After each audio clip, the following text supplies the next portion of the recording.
علی بھائی، اگلا سوال ہے. ہمارے ہاں یہ بات بہت مشہور ہے کہ اگر حاملہ عورت سورہ یوسف کی زیادہ سے زیادہ تلاوت کرے یا اس کے ساتھ خوبصورت بچوں کی پکچرز کو زیادہ سے زیادہ دیکھے تو اس عورت کے ہاں پیدا ہونے والا بچہ یا بچی بھی خوبصورت ہوں گے. کیا یہ عقیدہ درست ہے؟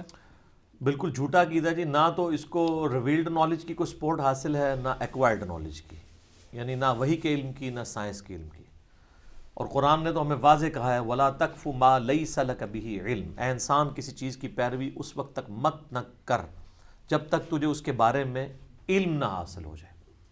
ان السمع والبصر والفؤاد کل اولئک کان عنہ مسئولا. بے شک کان، آنکھیں اور عقل، اس کے بارے میں پوچھا جائے گا کہ ان تین انسٹرومنٹس کو استعمال کر کے تم نے حق بات تک پہنچنے کی کوشش کیوں نہیں کی. یہ سورہ بنی اسرائیل کے اندر 9th کمانڈ ہے، آیت نمبر 36 میں. تو نہ تو سائنس اس کو سپورٹ کرتی ہے، نہ وہیں میں کہیں موجود ہے. پتہ نہیں، میرا لگ کسی نے یہ سنا ہوگا کہ حضرت یوسف علیہ السلام خوبصورت ہیں، تو دوسرے نے پھر اس میں رنگ بھرے ہوں گے کہ اچھا یہ خوبصورت ہیں تو اس کا مطلب ہے کہ سورہ یوسف پڑھنے سے جو بچہ ہے وہ خوبصورت پیدا ہوگا. اللہ کرے. حضرت یوسف علیہ السلام کی خوبصورتی میٹر نہیں کرتی ہے، اصل میں ان کے کردار کی خوبصورتی میٹر کرتی ہے کہ ان کو اتنی عورتوں نے ورغلایا. تو کاش کسی عورت کے دماغ میں یہ بات ہے کہ میرا جو بچہ پیدا ہو رہا ہے وہ یوسف کی طرح پرہیزگار ہو، پھر تو بات سمجھ آتی ہے. تو خوبصورتی کو لے کے بیٹھ رہے ہوتے ہیں. وہی کہانی کرائے گی یہ جو ہمیں. حالانکہ صحیح مسلم میں حدیث ہے کہ اللہ تعالیٰ تمہاری شکلوں اور مال کو نہیں دیکھتا، دلوں اور اعمال کو دیکھتا ہے. شکل تو اس نے خود بنائی ہے، اس نے کیوں دیکھنا ہے. حضرت بلال حبشی کا جب ہم ذکر کرتے ہیں تو ہمارے دل میں ان کے لیے محبت کے جذبات آتے ہیں، حالانکہ وہ حبشی تھے. سیدنا عمار ابن یاسر بھی حبشی تھے. تو حبشی جو ہے وہ کتنا خوبصورت ہو سکتا ہے. رنگ تو کالا ہی ہوگا، ناک تو موٹا ہی ہوگا، اور تو موٹے ہی ہوں گے، لیکن ان کے کردار کی خوبصورتی جو نبی علیہ السلام کے لیے انہوں نے قربانیاں دی، ان چیزوں کو ہم دیکھتے ہیں تو ہم ان سے محبت کرتے ہیں. تو پہلے تو میں پھکی اور اینٹی وینم والا جواب دوں گا کہ سورہ یوسف پڑھنے سے اگر کسی حبشی کے ہاں جو ہے وہ گورا پیدا ہو جائے تو پھر ہم ماننے کے لیے تیار ہیں. ایک آدھ ہو بھی سکتا ہے ویسے، لیکن انالیسز اس طرح نہیں کیا جاتا. وہ 100 عورتیں سورہ یوسف پڑھیں گی اور اس میں 99 کے یا 90% کے پیدا ہو جائے پھر تو ہم کہیں گے. تو ان کو بھی پتہ ایسا نہیں ہوگا، یہ پاسبل ہی نہیں ہے. نہ تصویریں دیکھنے سے کچھ ہوگا.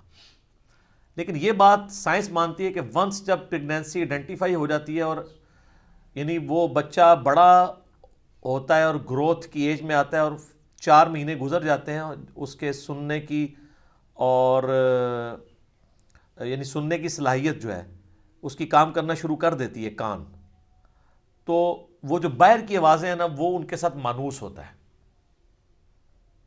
یہ یعنی سائنس مانتی اس بات کو، اس ماحول کا. یعنی اگر ماں جو ہے وہ قرآن کی تلاوت کرنے والی ہے تو وہ اس کے ساتھ مانوس ہو جاتا ہے، ماں کی آواز کے ساتھ، باپ کی آواز کے ساتھ. اسی سے وہ انہوں نے کہانی نکال لی ہے نا کہ شیخ عبد القادر جانی جو پیدا ہوئے تھے 14 سپارے فصل. تو حالانکہ اس لیول تک نہیں کوئی چیز ہوتی کہ کوئی حفظ ہو جائے کسی کو، تو ایسے پاسبل نہیں ہے، بالکل جھوٹ ہے. یعنی صحابہ کرام تو صحابہ صفحہ بیچارے بیٹھ کے پورا دن حضور سے تعلیم حاصل کرتے تھے، تو انہوں نے تو قرآن یاد نہیں کیا. اور یہ کہتے ہیں کہ جناب پیدائشی حافظن، وہ حافظ ہوں گے، ایک وہ انا انہوں ہی حافظ کہتے ہیں نا. تو یہ ہو سکتا ہے کہ اگر کوئی ایسا ہو.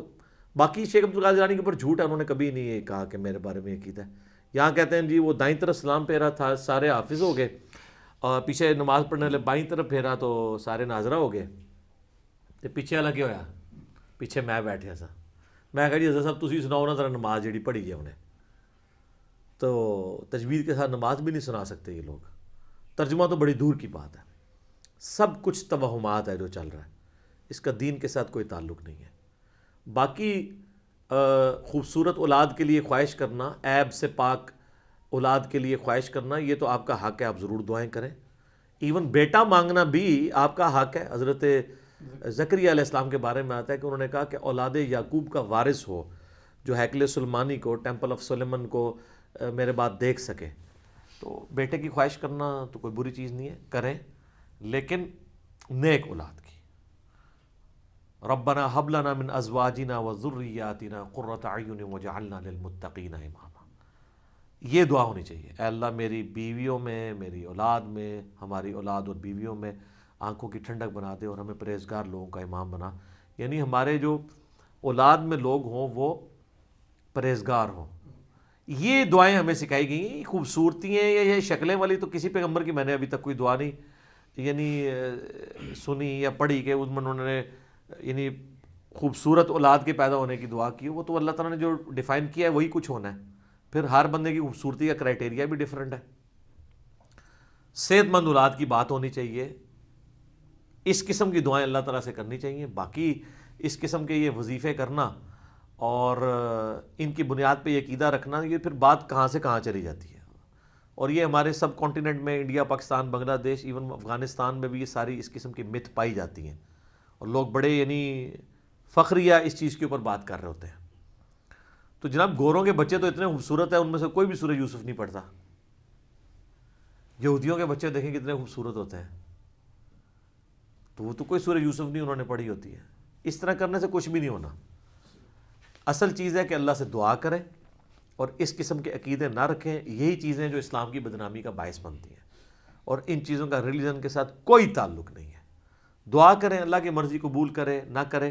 اصل چیز ہے کہ یہ ہمیں دعا سکھائی گئی ہے کہ ہم نے نیک اولاد کے لیے وَجَعَلْنَا لِلْمُتَّقِينَ اماما، مجھے پرہیزگار لوگوں کا امام بنا. یہ ہمیں دعائیں سکھائی گئی ہیں. یا حضرت ابراہیم علیہ السلام کی دعا سورہ ابراہیم میں رب اجعلنی مقیم الصلاۃ ومن ذریتی ربنا وتقبل دعا ربنا اغفر لی ولوالدی وللمؤمنین یوم یقوم الحساب. اولاد کے لیے یہ دعا سکھائی گئی ہے.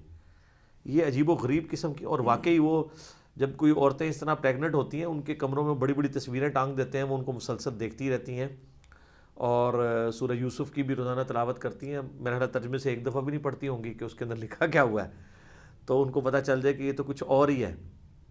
جس طرح میں آپ کو بتاؤں ہمارے یعنی معاشرے کے اندر کئی ایک مت چل رہی ہوتی ہے نا، ان میں سے میں آپ کو ایک مت مجھے بائی چانس یاد آ گئی. یہ سورت نمبر ہے 50، سورہ قاف، 2 نقطوں والا قاف نا، جس کے بارے میں صحیح مسلم میں 4 حدیثیں ہیں کہ نبی علیہ السلام کے جمعے کا خطبہ اکثر یہی صورت ہوتی تھی. اور یہ میں نے کور بھی کی ہے سورہ قاف. مسئلہ نمبر ہے 59، منکرین خدا کو دلائل کے ذریعے دعوت، سورہ قاف کی روشنی میں. مختصر سی صورت ہے، 45 آیات ہیں. تو اس کے اندر ایک آیت آتی ہے کہ جس آیت کے بارے میں یعنی ایسا مت مشہور ہے کہ یعنی آپ کو یہ جو اینکوں والی دکانیں ہیں نا، ان کے باہر بھی یہ آیت لکھی ہوئی نظر آئے گی. جیسے ہاسپٹلس کے باہر لکھا ہوتا ہے نا، وہ سورہ المائدہ کی آیت نمبر 32، جس نے ایک جان کو بچایا اس نے پوری انسانیت کو بچایا، اور جس نے ایک انسان کو قتل کیا گویا پوری انسانیت کو قتل کیا. حالانکہ سب سے بڑے ڈاکو اور قاتل وہی ڈاکٹر ہوتے ہیں جو اندر بیٹھے ہوتے ہیں. بالکل ان کی فیسیں دیکھیں، ان کا ظلم دیکھیں. کئی عورتیں ہیں گائنی کی جو ڈاکٹرز ہیں، وہ اپنا ٹائم بچانے کے لیے آپریشن کر دیتی ہیں عورتوں کا کہ یار اس پہ محنت کرنی پڑے گی، یار میں نے تو پارٹی میں جانا ہے، کٹ مارو. وہ بھگتتی رہے عورت. پھر کئیوں کے اندر وہ کینچیاں بھول جاتی ہیں، پھر وہ کئی کے پیٹ کے اندر وہ تولیے بھول جاتی ہیں، وہ بعد میں پھر وہ پیپ پڑتے رہتے ہیں زخموں میں، آپریشن در آپریشن ہوتے ہیں، ان کے گھر والوں کا پیسہ لگتا رہتا ہے. اور یہ اپنی ایک یہ مجھے خود یعنی میرا دوست ہے، اس کی وائف لیڈی ڈاکٹر ہے، اس نے مجھے بتایا کہ میری وائف بتاتی ہے کہ اس طرح لیڈی ڈاکٹرز کرتی ہیں اپنی کمٹمنٹ پوری کرنے کے لیے. مارو جی چیرا خیر ہے، دیکھی جائے گی. یعنی یہ اتنے ظالم ہیں، انہوں نے مرنا نہیں ہے.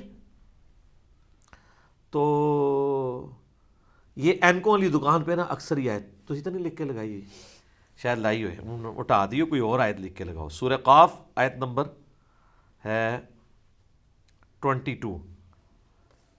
اب اللہ تعالیٰ قیامت کا ذکر کر رہا ہے. چلو میں آپ کو بعد میں بتاتا ہوں کہ وہ ہے کیا ہے، فی الحال آپ کو لفظی ترجمہ بتاتا ہوں. ایک ٹکڑا اس آیت کا، فَكَشَفْنَا عَنْكَ غِطَاءَكَ فَبَصَرُكَ الْيَوْمَ حَدِيدٌ. آج ہم نے تیری نگاہ کے آگے سے پردہ ہٹا دیا ہے، تو دیکھ تیری نظر کتنی تیز ہے. میری دادی ماں ابھی تک یہ پڑھ پڑھ کے نا پھونک کے تو وہ آنکھوں پہ دم کر دی ہے. تو وہ انہوں نے بھی اپنے کئی بزرگ، یہ ہمارے چلتی ہے سب کانٹیننٹ میں، لوگ کہتے ہیں وہ نظر کے لیے نا آپ یہ پڑھیں. تو میں نے ان کو اس دن کہا، میں نے کہا اس کا مطلب پتہ ہے آپ کو کیا ہے؟ وہ کہتے ہیں مطلب نہیں مجھے پتا، لیکن یہ ہے کہ نظر واسطے ہے. میں کہا یہ ترجمہ ہے کہ آج ہم نے تیری نگاہ کے آگے سے پردہ ہٹا دیا ہے، تو دیکھ تیری نگاہ کتنی تیز ہے. اب جو کوئی ترجمہ سنتا ہے وہ کہتا ہے یار بالکل ترجمہ تو بالکل ٹھیک ہے کہ اللہ تعالیٰ یعنی موتی ہے تو وہ ہٹا دے تو نظر تیز ہو جائے. لیکن یہ تو اللہ کے بندو، اللہ نے کافروں کے بارے میں اور نافرمانوں کے بارے میں کہا ہے. یہ پوری آیت اس طرح نہیں، یہ آدھی آیت ہے. یہ آیت سٹارٹ ہوتی ہے اس سے کہ اللہ تعالیٰ، وہ پیچھے کانٹیکس چل رہا ہے کہ قیامت والے دن شیطان جو انسان کے ساتھ اٹیچ ہے، جس کو ہم ذات بھی کہتے ہیں یا کرین بھی کہتے ہیں، جو ہر انسان کے ساتھ اٹیچ ہے، بخاری مسلم میں آتا ہے، وہ انسان کے ساتھ پیش کیا جائے گا اللہ کی بارگاہ میں. تو اللہ تعالیٰ اس نافرمان شخص کو کہے گا لَقَدْ كُنْتَ فِي غَفْلَةٍ مِّنْ هَذَا، بے شک آج کے دن کے بارے میں تو بڑی غفلت میں تھا نا، تو نے کبھی سوچا بھی نہیں تھا تو نے مر کے اپنے رب کے حضور پیش ہونا ہے. تو یہ سمجھتا تھا کہ یہ بس یہ جہاں مٹھا اگلا کس نے ڈٹھا، یہ سب سٹوریاں ہیں، مر کے اللہ کے پاس نہیں جانا. تو دنیا میں تو قیامت کے بارے میں اب سوچ بھی نہیں سکتا تھا، نہ عقیدہ رکھتا تھا، نہ کبھی اس کی طرف تیری توجہ ہوئی تھی. فَكَشَفْنَا عَنْكَ غِطَاءَكَ فَبَصَرُكَ الْيَوْمَ حَدِيدٌ، تو دیکھنا آج ہم نے تیری نگاہ کے آگے سے وہ پردہ ہٹا دیا نا.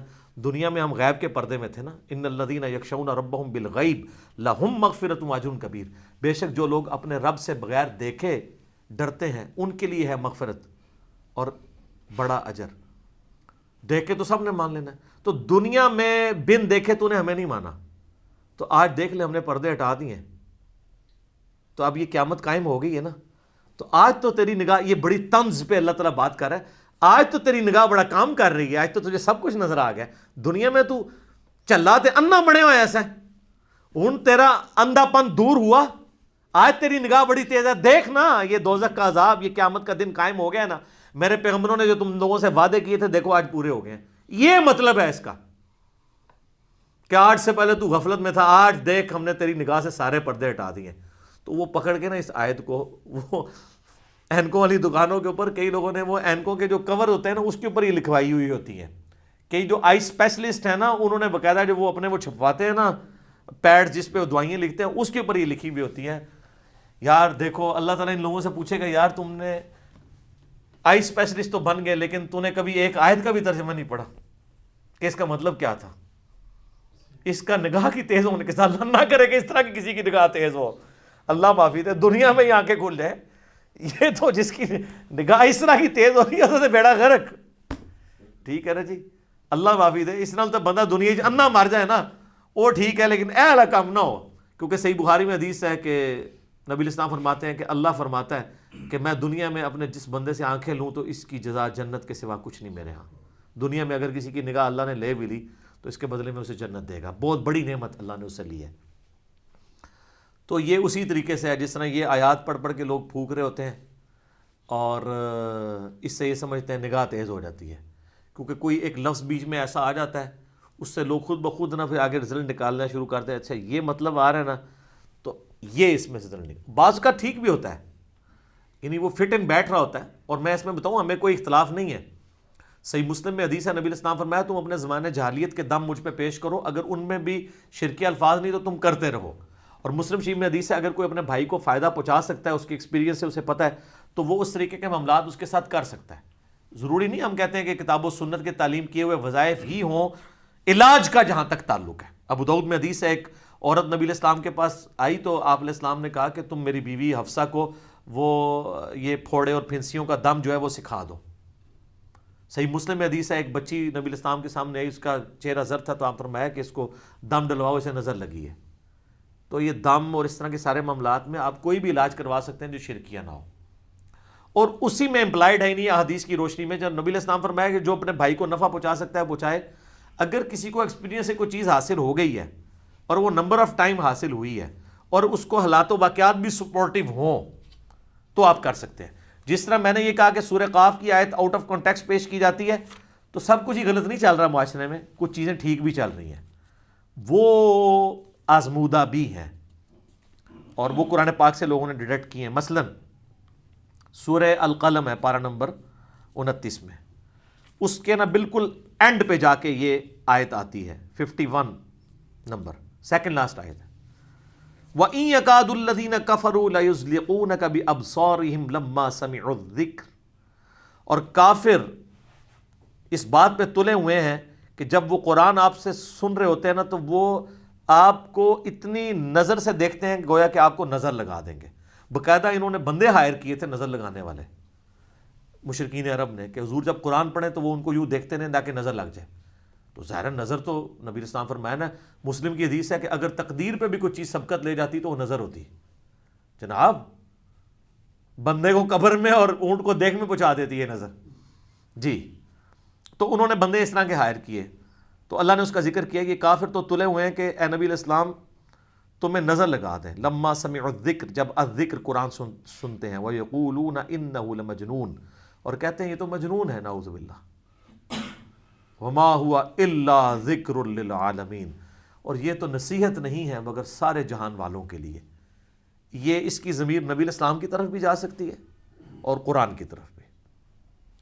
تو اب جس کے پیچھے اللہ کھڑا ہو اس کو کوئی نظر لگا سکتا ہے. تو اس میں یہ ذکر آیا کہ کافروں کی یہ روش تھی کہ وہ حضور کو نظر لگانا چاہتے تھے. تو اب کئی علماء ہیں جنہوں نے یہ آبزرو کیا ہے کہ یہ دو آیات آخری پڑھ کے وَإِن يَكَادُ الَّذِينَ كَفَرُوا لَيُزْلِقُونَكَ بِأَبْصَارِهِمْ لَمَّا سَمِعُوا الذِّكْرَ وَيَقُولُونَ إِنَّهُ لَمَجْنُونٌ وَمَا هُوَ إِلَّا ذِكْرٌ لِّلْعَالَمِينَ. اگر دم کیا جائے کسی ایسے شخص کو جسے نظر لگی ہو تو اسے افاقہ ہو جاتا ہے. تو یہ تو مطلب بھی سمجھ آتا ہے نا. ویسے تو صحیح بخاری میں موجود ہے کہ نبی علیہ السلام کے گھر میں جب کسی کو نظر کا دم ڈالنا ہوتا تو آپ آخری 3 صورتیں پڑھ کے ڈالتے. سر ویسی تو وظیفہ ہی کوئی نہیں ہے. اور مسلم شریف میں حدیث ہے آپ کے گھر میں جب کوئی بیمار ہو جاتا تو آپ آخری 3 صورتیں پڑھ کے اسے دم ڈالتے. بخاری مسلم دونوں میں یہ آخری 3 صورتیں المعوذات, 3 پناہ دینے والی صورتیں نبی علیہ السلام صبح و شام 3 دفعہ پڑھ کے خصوصاً بسترے پہ جاتے ہوئے اپنے جسم پہ پھونک کے ملتے تھے. ابو داؤد اور ترمذی میں موجود ہے کہ جو صبح و شام یہ 3 دفعہ پڑھ جائے گا اسے ہر چیز سے یہ کفایت کر دیں گے. اور جامع ترمذی اور سنن نسائی میں حدیث ہے کہ نبی علیہ السلام پہ جب آخری 2 صورتیں المعوذتین, 2 پناہ دینے والی صورتیں قل اعوذ برب الفلق اور قل اعوذ برب الناس نازل ہوئیں تو آپ نے باقی دعائیں اذکار چھوڑ کے صرف انہی کا ورد شروع کر دیا تھا, کیونکہ اس میں ہر چیز ہے. قل اعوذ برب الفلق میں ہر اس چیز کے شر سے اللہ کی پناہ مانگی گئی ہے جو باہر سے حملہ آور ہوتی ہے. من شر ما خلق, ہر وہ چیز شر والی جسے تو نہیں پیدا کیا ہے میں تیری پناہ میں آتا ہوں. اور قل اعوذ برب الناس, ہر وہ چیز جو اندر سے حملہ آور ہوتی ہے, چاہے وہ آپ کا ہمزاد ہو, اٹیچ جن ہو, شیطان ہو, وسوسہ ہو, نفس ہو. تو ساری دعائیں اس کے اندر کور ہیں. ہم تو لوگ کہتے ہیں یار کچھ نہیں کر سکتے نا, تو یار یہ وظیفہ کر لیا کرو صبح شام 3 دفعہ آخری 3 صورتیں. آیت الکرسی 1 دفعہ, سنن نسائی الکبریٰ کے اندر حدیث ہے جو صبح 1 دفعہ پڑھ لے شام تک اللہ تعالیٰ جنات کے اگینسٹ اس کی حفاظت کرے گا, جو شام کو پڑھ لے صبح تک حفاظت کرے گا.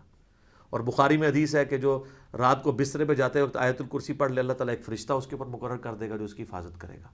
بخاری مسلم میں حدیث ہے سورۃ البقرہ کی آخری 2 آیات جو رات کو سونے سے پہلے پڑھ لے گا اس کے لیے ہر چیز سے کفایت کر دیں گی, اور اللہ تعالیٰ سے جو کچھ اس میں مانگا گیا اسے مل جائے گا.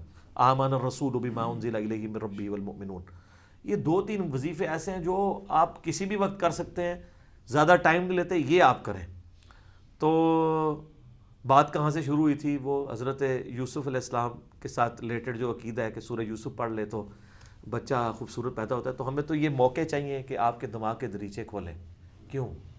تاکہ مرنے سے پہلے اے مسلمان کر لے اس پہ غور, کتابوں کا خدا اور ہے, بابوں کا خدا اور یقین جان ایک دفعہ بھی تو نے غور کیا نا تو تیرے اندر سے آواز نکلے گی, کیا کہ نام ہے بابی, نام ہے بابی, میں ہوں مسلم علمی کتاب.